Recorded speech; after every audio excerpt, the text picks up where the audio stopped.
अब की बार ट्रूडो तेरी गई सरकार। ट्रूडो के साथ ऐसा क्यों हुआ? प्रॉब्लम यह है कि जब आप अंतर्राष्ट्रीय पप्पू होते हैं तो पप्पू आप चाहे किसी भी देश में हो, आपका सोच, आपका व्यवहार एक जैसा ही होता है। सारे पप्पू हर जगह पर एक जैसा व्यवहार दिखाते हैं। खास करके आप इस पप्पू जो कि अंतर्राष्ट्रीय स्तर पर कनाडा का जस्टिन ट्रूडो है, इसके बारे में समझिए। पिछले साल जब अमेरिका में चुनाव हो रहा था, उस चुनावी प्रक्रिया के दौरान जो डस्टबिन ट्रूडो है, ये व्यक्ति अपनी पप्पू बहन कमला हैरिस, जो उस समय राष्ट्रपति के चुनाव में लड़ रही थी, उसके फेवर में था। और उसके फेवर में तो होने के बावजूद इसने कुछ इस प्रकार से टिप्पणियां करी डोनाल्ड ट्रंप को लेकर कि इसने तो व्यक्तिगत हमले करने चालू कर दिए। एक पॉइंट पर ऐसा भी हुआ कि इसने ट्रंप को हिटलर से कंपेयर कर दिया। खैर, हुआ क्या, चुनाव खत्म हुए, डोनाल्ड ट्रंप जीत गया। जब डोनाल्ड ट्रंप जीता तो जीतने के बाद ट्रंप की मुलाकात ट्रूडो से हुई। ट्रूडो ने उस समय एक चीज जाकर ट्रंप को रिक्वेस्ट करी कि आप कृपया करके कनाडा में टैरिफ मत लगाइएगा। अब टैरिफ इसलिए क्योंकि ट्रंप ने बार बार ये बात बोल दी थी कि कनाडा अमेरिका की आर्थिक परिस्थिति को एक्सप्लॉइट कर रहा है, तो टैरिफ तो लगेगा। जब ट्रूडो ने जाकर ट्रंप को यह बात बोली कि आप टैरिफ मत लगाइएगा, तो एक चीज तो तय हो गई कि उस समय ट्रंप का रवैया रिवेंज वाला था। ट्रंप ने बोला कि गवर्नर ट्रूडो, यदि आप कनाडा में टैरिफ को नहीं झेल सकते तो कोई बात नहीं, कनाडा को अमेरिका का 51st स्टेट घोषित कर दीजिए। यहां पर ट्रंप की तरफ से टिप्पणी दी गई जो है, इसमें दो बातें बड़ी महत्वपूर्ण है। पहली बात कि ट्रंप ने ट्रूडो को एक राष्ट्रपति का दर्जा ही नहीं दिया। एक दूसरे देश के राष्ट्रपति को मिलके उसको ऑफिशियल लेवल पर गवर्नर बोलना, उसी से समझ आ गया कि पप्पू कौन था। और दूसरा, सबसे बड़ी बात, कि जब उसने ये बात बोली कि कनाडा तो अमेरिका का 51st स्टेट है, एक अपना ही राज्य है, उससे ये बात भी समझ आ गई कि ट्रंप आने वाले समय में कनाडा को किस नजरिए से देख रहा है। और कनाडा में ये जो लिबरल पार्टी है, जिसका लीडर जस्टिन ट्रूडो था, अब इस लिबरल पार्टी को भी ये बात समझ आ गई कि ट्रंप के आने के बाद लिबरल पार्टी का, जिसका कमान अब अक्टूबर 2025 तक वैसे ही बचा है, ये अपना समय मुश्किल से ही काट पाएंगे। कहीं ऐसी परिस्थिति ना हो जाए कि आने वाले चुनाव में लिबरल पार्टी के साथ ही वो हालात हों जो भारत के अंदर कई पार्टियों के साथ भी हो चुका है। अब इस पॉइंट पे दूसरी चीज उठती है। दूसरी ये है कि भाई, जब हम बात करते हैं भारत की, तो उस समय भी इसकी तरफ से, ट्रूडो की तरफ से कुछ गलतियां हुई। सबसे बड़ी गलती क्या? ट्रूडो ने यह बात को समझा नहीं कि भारत और कनाडा के बीच के रिश्तों में अब बहुत ज्यादा फर्क आ चुका है। सबसे पहला फर्क तो यह है कि भारत विश्व की 5वीं सबसे बड़ी अर्थव्यवस्था और कनाडा 9th नंबर पर 9वीं सबसे बड़ी अर्थव्यवस्था है। तो भारत और कनाडा के बीच में सबसे पहली बात तो एक आर्थिक लेवल पर बहुत बड़ा फर्क है। लेकिन कनाडा अपने उस कॉलोनियल माइंडसेट से बाहर नहीं आ पाया। वो भारत को अभी भी उसी प्रकार से एक छोटा देश, एक दबा हुआ देश समझता था। दूसरा, इसको ये बात भी समझ नहीं आई जस्टिन ट्रूडो को कि इस समय अगर हम भारत के एक्सपोर्ट्स की बात करें कनाडा में, तो भारत का एक्सपोर्ट $5.5 बिलियन का है, जबकि कनाडा का जो एक्सपोर्ट भारत को होता है वो लगभग $4.5 बिलियन का है। यहाँ पर भी भारत आपसे आर्थिक तौर पर भी आगे है। और यहाँ इसके साथ साथ तीसरी सबसे बड़ी चीज, जस्टिन ट्रूडो ने अपनी सरकार में एनडीपी का सपोर्ट लेते हुए जगमीत सिंह जिम्मी जैसे लीडर को, जो कि एक प्रो खालिस्तानी लीडर है, उसका समर्थन लिया। अब जब उसका समर्थन लिया तो उसको लगा कि जो लाखों की मात्रा में सिख वोट कनाडा में है, जिम्मी के कारण वो लिबरल पार्टी के साथ जुड़ जाएगा।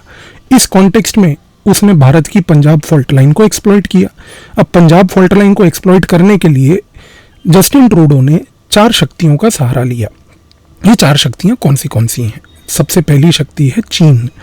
चीन शक्ति इसलिए महत्वपूर्ण है क्योंकि चीन इस समय भारत के साथ कनाडा में एक बहुत बड़े कंपटीशन में लॉक्ड है।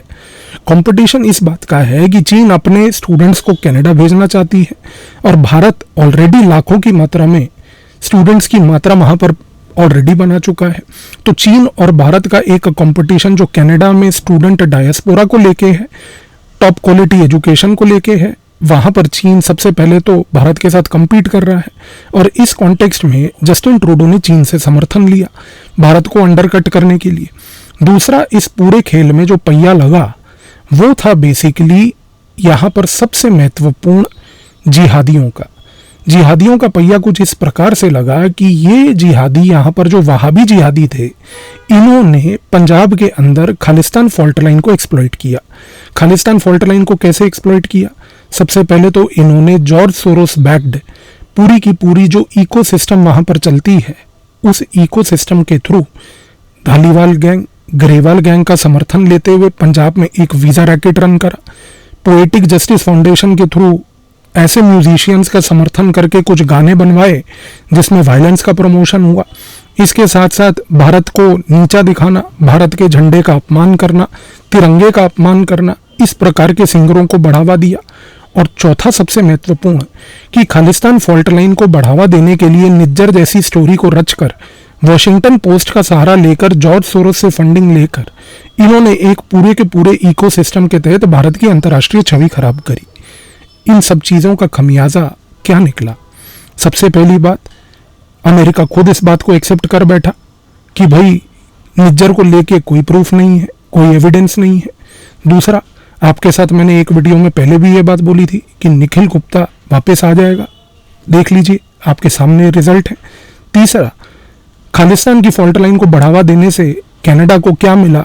आज की डेट में कनाडा खुद इस चीज़ को नहीं समझ पा रहा है कि क्या मिला, बल्कि ये ज़रूर हुआ कि ट्रूडो की सरकार अब इस परिस्थिति में है जो विश्व के सामने एक पूरा लाफिंग स्टॉक बन चुकी है। तो यहाँ पर घूम फिर कर अंत में मसला तो एक ही है, भारत अब वो पुराना भारत नहीं है। भारत अब एक ऐसा इमर्जिंग भारत है जिसको विश्व की कोई शक्ति निगलेक्ट नहीं कर सकती। जस्टिन ट्रूडो की इन हरकतों की वजह से भारत ने जो दो काम किए, सबसे पहला, पियर पॉलीवर कंजर्वेटिव पार्टी के लीडर को समर्थन दिया और उसको बोला कि पूरे भारत के डायस्पोरा को मोबिलाइज करके जहां तक कोशिश हो पाए ये इंश्योर किया जाएगा कि अक्टूबर 2025 में कंजर्वेटिव पार्टी की सरकार बने। आज जनवरी 2025 में मैं आपको ये बात बोल रहा हूं और आप ध्यान दीजिएगा, अक्टूबर 2025 में पियर पॉलीवर आएगा, कंजर्वेटिव पार्टी की सरकार कनाडा में बनेगी। दूसरी सबसे बड़ी बात, इस पूरे प्रोसेस में भारत ने ब्लॉक क्यूबेकॉइस नाम की एक संस्था जो कनाडा में खुद सेसेशनिज्म प्रमोट कर रही है और कनाडा में एक अलग राज्य क्रिएट करना चाहती है, उसका समर्थन किया।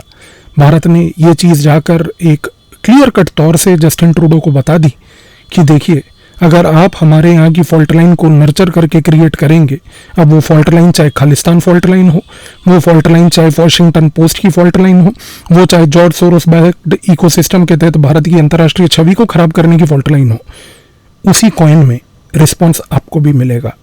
और इवेंचुअली रिस्पॉन्स मिला। तो एक चीज़ तो तय है कि इस पूरे एपिसोड से सिर्फ कनाडा तो नहीं भुगत रहा, बल्कि कई अन्य देशों को भी ये मैसेज मिल चुका है कि भारत से अगर बात करनी है तो तहजीब और तमीज़ से बात करनी है। अगर हम आपसे तहजीब और तमीज़ से बात करते हैं, हम आपसे भी यही आशा करते हैं। आपको कोई राइट नहीं है कि भारत की अंतर्राष्ट्रीय छवि अब आप खराब करें। तो एक चीज़ तय है, कनाडा में आने वाले समय में जब कंजर्वेटिव्स की सरकार आएगी, इसके साथ एक नया चैप्टर खोला जाएगा और पियर पॉलीवर के साथ जो भी बायलैटरल इश्यूज हैं उनको रिजॉल्व किया जाएगा। तो जस्टिन ट्रूडो तब तक डस्टबिन में जाकर अपने अन्य पप्पू भाई बहनों के साथ मिलकर पप्पूगिरी कर सकता है। धन्यवाद।